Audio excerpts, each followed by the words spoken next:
दोस्तों नमस्कार, मैं उपेन्द्र यादव। दोस्तों, रीढ़ शिक्षक भर्ती 2020 को लेकर इस वीडियो में मैं आप लोगों से चर्चा करूंगा।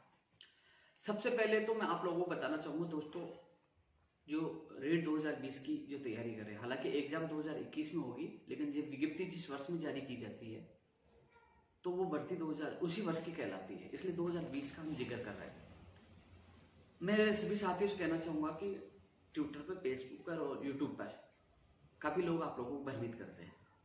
ये जो वीडियो बना रहा हूँ इसका उद्देश्य यही है, जो मेरे युवा साथी 11 लाख बेरोजगार राजस्थान की जो रीट की तैयारी कर रहे हैं वो भ्रमित है कि हमारी एग्जाम कब होगी, क्या पैटर्न होगा, कब विज्ञप्ति जारी होगी। इन सब के जवाब के लिए मैं वीडियो बना रहा हूँ, क्योंकि इसका जवाब वही इंसान दे सकता है जो लगातार धरातल पे काम करे।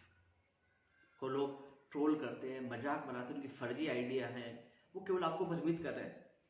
जिस प्रकार स्कूल व्याख्याता भर्ती 2018 थी, लोग भ्रमित किया, कई लोगों ने तैयारी छोड़ दी, आज वो उसका नुकसान आज भी वो उठा रहे हैं, कई लोगों को चयन नहीं हुआ। तो एक बार फिर आप लोगों को मैं बताने आया हूँ कि रीट की एग्जाम कब हो सकती है, विज्ञप्ति कब जारी हो सकती है, और चुनाव आयोग ने जो फाइल की है वो वापस कब आएगी और किस कारण से की, सब सवालों का जवाब देने के लिए ये मैं वीडियो बना रहा हूँ। इसके अलावा दोस्तों, हम लगातार जो पिछली भर्तियों में एक मांग उठा रहे थे कि एक ही सर्टिफिकेट ही एक बार लाभ मिले, और क्योंकि जो लोग लग चुके हैं, हालांकि जिनका मैंने पूरा सहयोग किया, आज वो नौकरी कर रहे हैं, जिनको ये पता चलेगा कि उपेन्द्र यादव उनके खिलाफ बोला, वो मुझे गाली जरूर देंगे, लेकिन मैंने उनको कहा था कि हमेशा मैं बेरोजगारों के साथ हूँ, मुझे उससे कोई फर्क भी नहीं पड़ता। वो भी एग्जाम दे सकते हैं, तैयारी कर सकते हैं अच्छी तरह से, वो अपने गृह जिले में आ सकते हैं। यानी कि जो जुलाई तक उसकी वैधता है 2018 वाले सर्टिफिकेट की, तो वो उसी प्रमाण पत्र से जिस जिले में लगे हैं वो छोड़ के, नौकरी छोड़कर इसी जिले में आ जाएगी। उनकी परसेंटेज अच्छी है पहले वाले प्रमाण पत्र की। जो मेरी युवा बेरोजगार साथी पहली बार एग्जाम दे रहे हैं, उनको मैं अवगत कराना चाहूंगा। कुछ अभ्यर्थी जो 2018 में जिनका कुछ पॉइंटों से चयन नहीं हुआ था, वो लोग सबसे ज्यादा मेरा विरोध कर रहे हैं कि उपेन्द्र यादव उनकी वैधता बढ़ाने का साथ नहीं दे रहा। दोस्तों, वैधता आप कह रहे हो कि हमारी प्रमाण पत्र की वैधता बढ़ाई जाए, ऐसे में 2012 और 13 वाले भी कहेंगे कि हमारी 7 साल की वैधता थी, वो खत्म हो गई थी, हमारी बढ़ाओ। 9 अक्टूबर 2012 को पात्रता परीक्षा हुई थी, जिसको आरटेट बोलते थे। 31 जुलाई 2011 को हुई थी 2, उसके बाद 7 फरवरी 2016 को हुई, फिर 10 फरवरी या 11 फरवरी जो भी है 2018 को हुई थी। ये पात्रता की परीक्षा हुई थी, तो वो भी कहेंगे। तो ऐसे में ये वैधता जो है ना, नियमों का उस अनुसार मुझे नहीं लगता कि उसकी वैलिडिटी बढ़ेगी। लेकिन जो लोग ये सोच रहे हैं कि हमारे उस पुराने वाले प्रमाण पत्र से हमारा नंबर आ जाएगा, जो बेरोजगार है, आप खुद भी भ्रमित हो रहे हो। आपसे ज्यादा तो वो है जो जिला चेंज करके आ जाएंगे, फिर आप कहोगे कि हाँ वो तो पहले वाले लग गए, हमारा नंबर ही नहीं आया। इसलिए पहले वाले एक प्रमाण पत्र से एक बार ही मौका मिलता है, यानी कि उसकी वैधता खत्म होती है, तो प्रदेश के युवा बेरोजगारों को जो है पहली बार एग्जाम देते हैं, सबसे ज्यादा फायदा होगा। इसलिए वो लोग मुझे ट्रोल कर रहे हैं, उल्टा पुल्टा बोल रहे हैं, गाली दे रहे हैं, उपेन्द्र यादव ने ये कहा, उपेन्द्र यादव ने ये कहा। अरे उपेन्द्र यादव ने कभी मन से नहीं कहा, हमने प्रयास किया। मैं शिक्षा मंत्री से मिला, अधिकारी से, उन्होंने फरवरी के लिए कहा, वो फरवरी को आप लोगों को हमने बताया, आप लोगों को अवगत करवाया फरवरी के लिए। उपेन्द्र यादव ने मन से नहीं बताया, और माननीय शिक्षा मंत्री का बयान आपने सुना भी होगा कि उन्होंने फरवरी के लिए कहा। और आज फिर दावे के साथ कह सकता हूं, कह रहा हूं, सब लोग सुन लीजिए, अब फरवरी में एग्जाम नहीं होगी। 2021 फरवरी में रीट की एग्जाम नहीं होगी, क्योंकि अब समय बहुत कम बचा है। क्यों नहीं होगी ये भी मैं बता दूं आपको। चुनाव आयोग में फाइल गई हुई है, और चुनाव आयोग में फाइल क्यों गई है?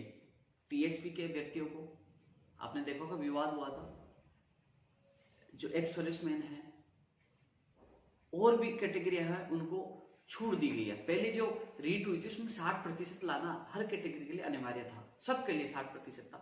इस बार जो पात्रता परीक्षा में छूट दी गई है कई कैटेगरियों को, अब छूट दी गई है, तो वो उसकी परमिशन चुनाव आयोग से मांगी है कि हम विज्ञप्ति जारी कर सकते हैं, क्योंकि चुनाव आयोग को तय करना है कि छूट जिन जिन कैटेगरी, जैसे टीएसपी में दी है, क्या टीएसपी में चुनाव प्रभावित होते हैं क्या, या एक्स सर्विसमैन को दी है, या एसटी एससी ओबीसी और जिनको भी दिए, चाहे जनरल महिला और जिनको भी छूट दी है, कि जिनको लाभ हो रहा है क्या वो चुनाव प्रभावित करते हैं क्या राज्य सरकार को छूट देने से इसका सीधा लाभ चुनावों में मिल रहा है क्या? इन चीजों का परीक्षण करना है चुनाव आयोग।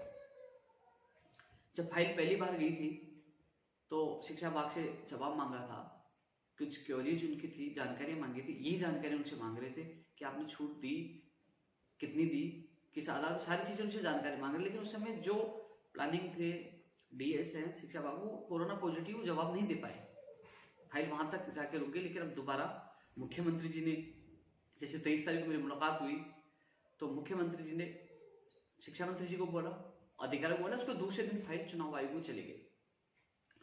अब दोस्तों, लोगों के दिल में एक सवाल उठ रहा है कि हमें परमिशन मिलेगी कि नहीं मिलेगी।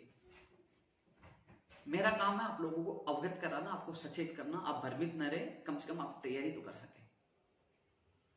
हमने प्रयास किया, शिक्षा मंत्री ने फरवरी के लिए कहा, वो मैंने आप लोगों को बताया। जो लोग क्या करते हैं, घर बैठे बैठे मेरी पहले की ट्वीट निकालेंगे। उपेंद्र यादव ने मई के लिए कहा था, उपेंद्र यादव ने अगस्त के लिए कहा, सितंबर के लिए कहा था, अब मई जून के लिए कह रहे। अरे जो चीजें निकल के आई वो आप लोगों को मैं अवगत कराने की कोशिश करता हूं, जिससे बेरोजगार तैयारी करते रहे, भ्रमित ना रहे। मैं मेरे मन से थोड़ी बोलता हूं यार। हमने बयान दिया, आपने शिक्षा मंत्री का बयान देखा होगा, 2 सितंबर को एग्जाम थे। सबसे पहले मैंने आपको कह दिया था किसी भी हालत में 2 सितंबर को एग्जाम नहीं होगी। आज कह रहा हूं फरवरी में किसी भी हालत में एग्जाम नहीं होगी, क्योंकि यार हम भागते हैं, धड़ाधड़ काम करते हैं, हर परिस्थिति समझते हैं। इसलिए आपको अवगत कराए, जो लोग तैयारी कर रहे हैं, जो कंफ्यूज हो रहा है, भ्रमित हो रहा है, उनको कम से कम उनको यथास्थिति से बताएं, वो तैयारी अच्छी तरह से कर सके। क्योंकि सोशल मीडिया पे भ्रमित करने वाले बहुत लोग आ गए हैं। वो सोशल मीडिया पे लंबे लंबे भाषण देते हैं, लंबे लंबे पोस्ट डालकर आपको भ्रमित करते। कभी धरातल पे आए, वही लोग कहते हैं कि ये तो सरकार का आदमी, शिक्षा मंत्री का आदमी। अरे अपने दिल पर हाथ रख के सुनिए मेरा वीडियो। शिक्षा मंत्री जी का गृह जिला है ना सीकर, वहां जाके क्या विरोध नहीं किया सरकार का हमने? आप देखिए उनके गृह क्षेत्र क्या विरोध नहीं किया। अरे मुझे जहां लगता है कि हाँ आवाज उठानी चाहिए, मैंने आवाज उठाई है, विरोध भी किया है। मुख्यमंत्री जी हमारे अभिभावक हैं, प्रदेश के मुखिया है। जब उनके कहने पे हमने उनके सकारात्मक, कई लोग कहते हैं उपेंद्र यादव तो कह रहा मुख्यमंत्री संवेदनशील है, वो उन्होंने सकारात्मक आश्वासन दे दिया। क्या सकारात्मक आश्वासन है?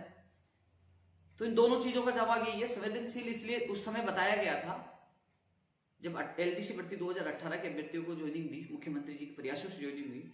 सेकंड ग्रेड भर्ती 2018 की हुई, कृषि प्रेक्षक की हुई, महिला आंगनबाड़ी की, महिला सुपरवाइजर की हुई, प्रयोगशाला सहायक की, आरएस भर्ती कोर्स से निकली। तो यार जहां जहां हमने उनसे मांग की, जहां निवेदन किया, मुख्यमंत्री ने साथ दिया। तो उस समय संवेदनशील थे, धन्यवाद भी दिया। इसलिए मैं उस समय संवेदनशील बताता था। जब मुझे लगा कि विज्ञप्ति जारी नहीं हो रही, अधिकारी मंत्री तानाशाही कर रहे हैं, तो हमने मोर्चा खोला। भीलवाड़ा, जयपुर, सीकर, घर से बाहर निकलकर कोरोना में लड़ाई लड़ी है, खुद की जेब से पैसे खर्च करके।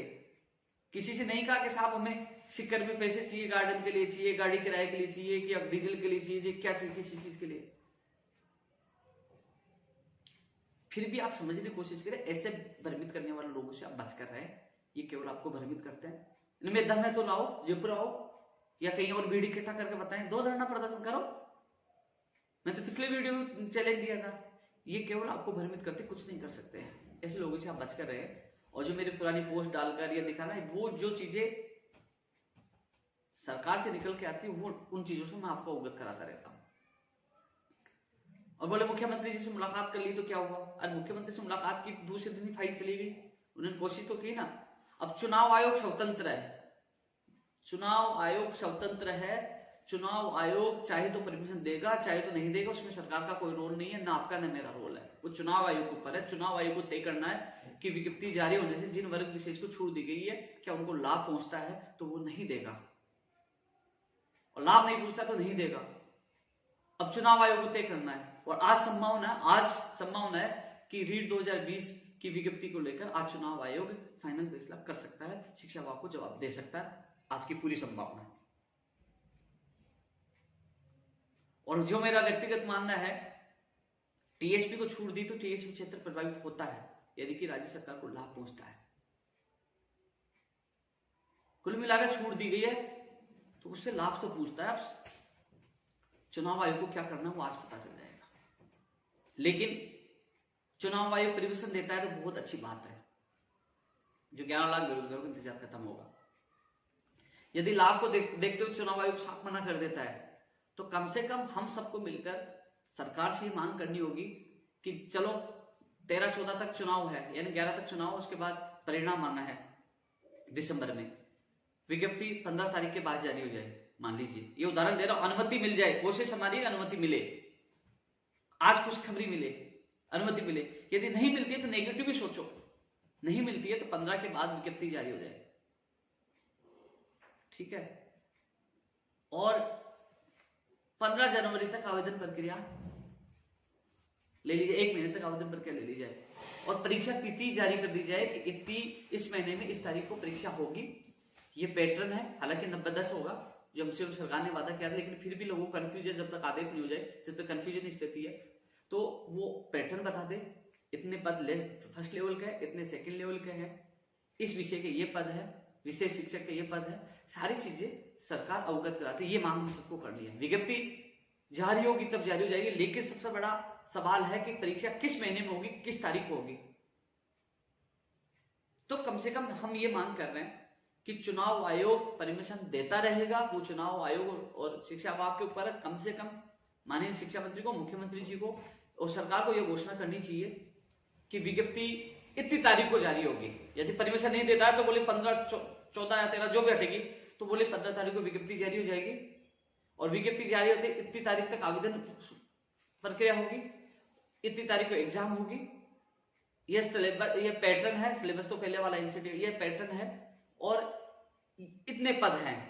पद भी बढ़ाने की हम मांग लगातार करते हैं, पद भी बढ़ाए जाएंगे इस भर्ती में, तो पदों की संख्या बताइए जिससे लोग तैयारी कर सके, ये मांग हम कर रहे हैं। अब चुनाव आयोग के चक्कर में हम थोड़ी बैठे रहेंगे, चुनाव आयोग को परमिशन देगा, बेरोजगार भ्रमित होते रहेंगे। ये पूरी कोशिश कर रहा हूं मैं खुद भी व्यक्तिगत सरकार तक मांग पहुंचा रहा हूं कि आपको राहत मिले। अब दोस्तों, मैंने आपको यह कहा कि फरवरी में क्यों नहीं होगी, इसको समझने की कोशिश करिए। मान लीजिए इस महीने के अब 2-3 दिन बचे हैं, दिसंबर में आपकी विज्ञप्ति जारी होती है, दिसंबर में विज्ञप्ति जारी होती है, तो जनवरी यानी कि 1 महीना तो कम से कम आवेदन के लिए देना पड़ेगा, 1 महीना। तो जनवरी गई, दिसंबर गया पूरा। यदि 1 दिसंबर को जारी होता है तो 1 दिसंबर पूरा गया। यदि 13 के बाद 15 को होती है, चुनाव आयोग की मान लो अड़ंगा लग जाता है, मना कर देता है, तो 15 जनवरी गई। उसके बाद कम से कम आवेदन के बाद संख्या का पता चलेगा कितने लाख आवेदन आए हैं। मान लीजिए 11 लाख आए, 10 लाख आए, 12 लाख आए, उन आवेदनों के बाद ही परीक्षा सेंटर की स्थिति साफ होगी कि कितने परीक्षा सेंटर बनेंगे, आवेदनों की संख्या के अनुसार कितने अभ्यर्थियों ने आवेदन किए हैं। और इस बार परीक्षा सेंटर ज्यादा बनेंगे जो कोरोना की स्थिति देखते हुए, 2 गज की दूरी देखते हुए। तो ऐसे में कम से कम 1 महीना बोर्ड को परीक्षा सेंटर के लिए तैयारियों में उनको लगेगा। मान लीजिए आप 15 जनवरी मानते, 15 जनवरी से 15 फरवरी गई ना, और 15 फरवरी के बाद मान लीजिए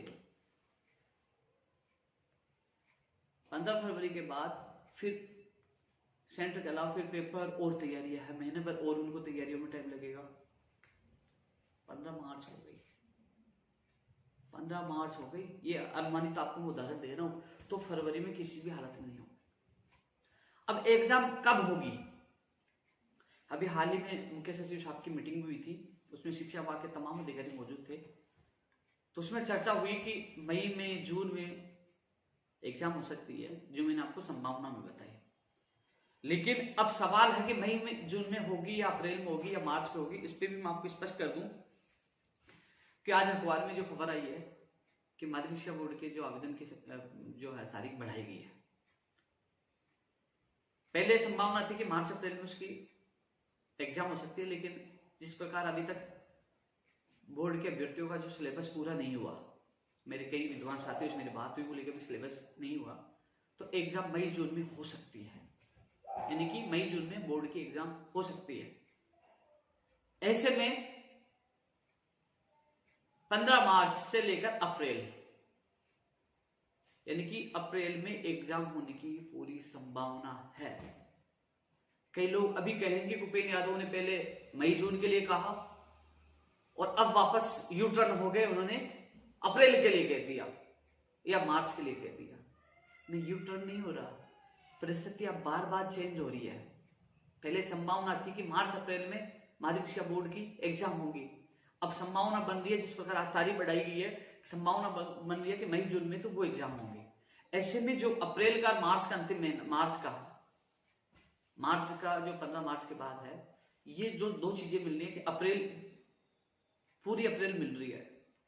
ऐसे में अप्रैल में एग्जाम हो सकती है, तो सभी अभ्यर्थी अप्रैल को, मार्च एंड को, अप्रैल को मानकर ही तैयारी करे। ये ना सोचे कि यार मई जून में होगी, मेरे को इतना समय मिल गया, और फिर कहे कि नहीं यार आपने तो मई जून बताया था, हम तो इस प्रकार तैयारी कर रहे थे, हमें तो तारीख बढ़ानी चाहिए। इसलिए तारीख बार बार बढ़ाने की मांग ना करे कि कल भी जैन भर्ती वाले कहते तारीख बढ़ाओ, हर भर्ती के लिए कहते तारीख बढ़ाओ। इसलिए जो मेरे बेरोजगार साथी है जो तैयारी करे कई सालों से, उनसे मेरा निवेदन है किसी की बातों में मत ध्यान दो, आप तो अप्रैल को टारगेट मानकर तैयारी करें। फरवरी में किसी हालत में एग्जाम नहीं होगी। मार्च और अप्रैल जो 2 महीने बचे हैं उसमें एग्जाम होने की पूरी संभावना है, अप्रैल की ज्यादा संभावना है। इसके अलावा मई जून में, पहले क्या है कि जो पिछली मीटिंग हुई थी उसमें मई जून कहा गया था, लेकिन अब जो स्थिति बनी हुई है कि सिलेबस पूरा नहीं हुआ, तो मई जून में तो माध्यमिक शिक्षा बोर्ड की एग्जाम होगी, तो मई जून में उसको एग्जाम होगी, तो उससे पहले का जो टाइम बचा है मार्च अप्रैल का, उसमें रीट 2020 की एग्जाम हो सकती है। इसलिए प्लीज सोशल मीडिया पे इन लोगों को आप ही जवाब देगा कि उपेंद्र यादव बार बार तारीख बदल रहा है। उपेंद्र यादव तारीख नहीं बदल रहा, उपेंद्र यादव को आपको वस्तुस्थिति से अवगत करवा रहा है कि ये हो सकता है, क्योंकि मैं खुद लगातार भाग रहा हूं। और आपको बार बार अवगत कराने का मतलब यही है कि आप लोग भ्रमित नहीं हो, आप तैयारी कर सके, आप तैयारी कर सके। और मैं खुद बैठा नहीं हूं, लगातार प्रयास कर, आंदोलन स्थगित किया है, खत्म नहीं किया है, प्रयास आज भी कर रहे हैं। माननीय मुख्यमंत्री जी, हमारे अभिभावक, उनकी बात सुननी पड़ती है, काम तो मुख्यमंत्री जी करेंगे ना, काम तो राज्य सरकार ही करेगी ना, इसलिए उनके आश्वासन पर हम रुके हैं। और मेरे सामने शिक्षा मंत्री जी को फोन किया था माननीय मुख्यमंत्री जी ने, तो कैसे मैं उसको नकारात्मक कह सकता हूं? जब मेरे सामने फोन करके कहा दूसरे दिन फाइल चलेगी, तब मैं उनको सकारात्मक बोलता हूं कि उन्होंने सकारात्मक उनका आश्वासन था, तब मैंने ये सकारात्मक बोला। इसलिए मैंने इस वीडियो में आपको पूरी चीजें बताने की कोशिश की है कि एग्जाम कब हो सकती है, लेकिन फरवरी में आपकी एग्जाम नहीं होगी, ये मेरा मानना है। जो 3 महीने का समय है परीक्षा तैयारी है सबको लेकर, लेकिन अब मार्च और अप्रैल 2 ही महीने सरकार के पास बचे हैं। और एक चीज और बता दूं, यदि देखो राज्य सरकार है, बोर्ड है, कहते हैं उनको करना है, यदि वो पहले एग्जाम करवा देते हैं, मार्च अप्रैल में बोर्ड के एग्जाम करवा देते हैं मान लो, तो फिर मई जून में रीट की होगी। लेकिन जो सिलेबस नहीं हुआ, जब मैं कई विद्वानों से मेरी बात है, सिलेबस नहीं हुआ तो मार्च अप्रैल में बोर्ड की एग्जाम होना मुश्किल है। बोर्ड के एग्जाम पर ही निर्णय है कि उनकी एग्जाम मार्च अप्रैल में होती है तो मई जून में आपकी एग्जाम हो सकती है, और उसकी मई जून में होती है तो मार्च अप्रैल में आपकी रीट की एग्जाम हो सकती है। ये स्पष्ट है। मैं उन साथियों से कहना चाहूंगा, 11 लाख बेरोजगारों से, कि आप लोग इस सोशल मीडिया में जो डालते हैं ना भ्रामक प्रचार, उसे बच कर रहे। आप लोग तैयारी आप मजबूती से करें, आपकी एग्जाम फरवरी नहीं मार्च अप्रैल में हो सकती है। इसके अलावा जो लोग लगे हुए हैं उस प्रमाण पत्र का उपयोग वो नहीं कर पाए, कम से कम आप सबको ज्यादा से ज्यादा फायदा मिलेगा, थोड़ा सा लेट में। हालांकि आप तैयारी कर रहे हो फरवरी को मानकर, लेकिन आपके साथ नुकसान हुआ है, आप इंतजार कर रहे हैं कई सालों से, लेकिन इसके साथ साथ आपको फायदा भी हो रहा है। और जो वैलिडिटी बैठाने की मांग करें वो भी समझिए कि आपसे ज्यादा वो लोग हैं जो जिलों से आ जाएंगे, आपको फायदा नहीं होगा। और अधिकतर वैलिडिटी बढ़ाने की मांग वही करते जो लगे हुए जिला चेंज करना चाहते हैं। मुझे बहुत गालियां दे रहे हैं, यार मैंने तो तुम्हारा अच्छा ही किया, तुम्हें ज्वाइनिंग दिलाई थी, भाग दौड़ कर कोर्स से निकलवा कर, और आज मैं बेरोजगारों का साथ दे रहा हूँ तो आप टीचर भी मुझे गालियां दे रहे हो। कोई बात नहीं, लेकिन मैं सच का साथ देता हूँ। तो दोस्तों, आज चुनाव आयोग से पता लग जाएगा कि परमिशन मिलेगी नहीं मिलेगी, लेकिन सवाल मेरा सरकार से ये निवेदन यही है कि आप जल्द से जल्दी बता दीजिए कि 15 को, 16 को, 17 को, 18 को, जो भी दिसंबर है वो उसकी विज्ञप्ति जारी होगी, या फिर 1 दिसंबर को, या 2-3 दिन, 4 दिन में, क्योंकि परमिशन को ऊपर निर्भर है। क्या परमिशन मान लीजिए आप दे देते तो 2-4-5 दिन में, यानी कि आने वाले वीक में आपकी विज्ञप्ति जारी हो जाएगी 100%। और परमिशन नहीं दी तो भैया फिर 15 तारीख के बाद ही आपकी विज्ञप्ति जारी होगी, 15 दिसंबर के बाद। इस पर सुन लेना, यदि आज चुनाव आयोग ने परमिशन दे दी तो आने वाले वीक में आपकी विज्ञप्ति जारी हो जाएगी रीट 2020 की। और परमिशन नहीं दी तो 15 दिसंबर के बाद ही आपकी विज्ञप्ति जारी होगी। 15 दिसंबर से 15 जनवरी, 1 महीना वो, फिर वो तैयारी, सारी चीजें मैंने समझा दी है। उस हिसाब से आपकी फरवरी में एग्जाम नहीं होगी, एग्जाम मार्च अप्रैल में हो सकती है। यदि मई जून में माध्यमिक बोर्ड की एग्जाम जाती है तो 100% मार्च अप्रैल में आपकी एग्जाम होगी। ज्यादा संभावना है अप्रैल की है, तो आप अप्रैल को टेंटेटिव एग्जाम मानकर आप तैयारी करें, संभावित एग्जाम मानकर आप उसी को तैयारी करें। लेकिन जो लोग आप भ्रमित कर रहे हैं उन लोगों को आपको जवाब देना है। प्रमाण पत्र से बार बार लाभ नहीं मिले तो सबसे ज्यादा बेरोजगारों को फायदा होगा। और जो लोग धरातल पे काम नहीं करना चाहता वो वीडियो डालकर लाइव आकर आपको भ्रमित करेंगे। यदि उनको मेरा खुला चैलेंज है कि आइए, जो आपको भ्रमित करते, आइए मेरे सामने बैठिए, आप सवाल करिए, आपका सवाल का जवाब दूंगा। जहां पे यादव गलत होगा आप कहोगे वो करने के लिए तैयार है, क्योंकि हमने धरातल पे काम किया और हमें हिम्मत है सरकार से वार्ता करने की। हम लोग माननीय मुख्यमंत्री से मिले हैं, तुम मिल लो ना, तुम कर लो धरना प्रदर्शन, तुम्हें हिम्मत हो तुम करो इकट्ठा करके कोरोना में। तुम घर से नहीं निकल सकते हो, डर के घर में छुपे ही हो तुम लोग कि हाँ मुझे कोरोना हो जाएगा। हम लोग लाखों बेरोजगारों के लिए कोरोना में अपनी जान जोखिम में डालकर आज संघर्ष कर रहे हैं, रुके नहीं है। इसलिए यही है कि जो रीट 2020 के तमाम अभ्यर्थी हैं उन तक ये वीडियो पूछा दीजिए कि वो तैयारी इस हिसाब से करें जो मैंने आप लोगों को बताया, तैयारी जारी रखें। जल्द से जल्द आपकी विज्ञप्ति के लिए हमारा प्रयास जारी है। और इसके अलावा यही कहना चाहूंगा, आप सबको शुभकामनाएं। आपका भाई आपके साथ है, किसी भी बेरोजगार के साथ गलत नहीं हो। इसलिए बीच बीच में मैं वीडियो डालकर आपको स्थिति से अवगत कराता हूँ, क्योंकि आप भ्रमित ना हो, क्योंकि ये एग्जाम 11 लाख बेरोजगारों के भविष्य के लिए, उनके माँ बाप के सपनों के लिए है। तो इसलिए आप लोग लगातार तैयारी करते रहे, तैयारी कभी बेकार नहीं जाती। जो सोशल मीडिया पे ज्यादा ही प्रचार करता ना, ये डालना, वो तैयारी नहीं कर रहा, वो केवल आप लोगों को भ्रमित करने की कोशिश कर रहा है कि मैं भी तैयारी नहीं करूँ और उनको भी नहीं करना है। तो ऐसे लोगों से बचकर रहे। जल्दी नई वीडियो के साथ आपके बीच में रहूंगा। जय हिंद, जय भारत।